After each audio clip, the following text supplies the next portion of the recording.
अल्हम्दुलिल्लाह ये देखें मैंने वेजिटेबल्स मकरोनी बनाई हैं, साथ में चिकन भी ऐड किया है। तो बहुत मज़े की ये रेसिपीज़ है। प्लीज़ मेरी वीडियो को लाइक करना और चैनल को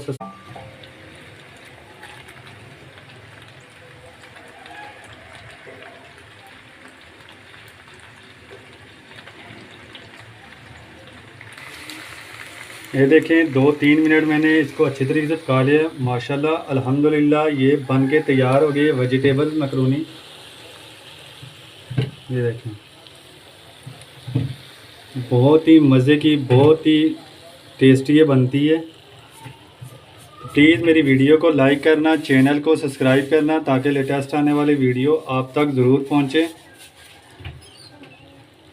मुझे अपनी दुआओं में ज़रूर याद रखना। अल्लाह ताला आप सब पर रहम करे, करम करे और फजल करे। अल्लाह हाफ़िज़।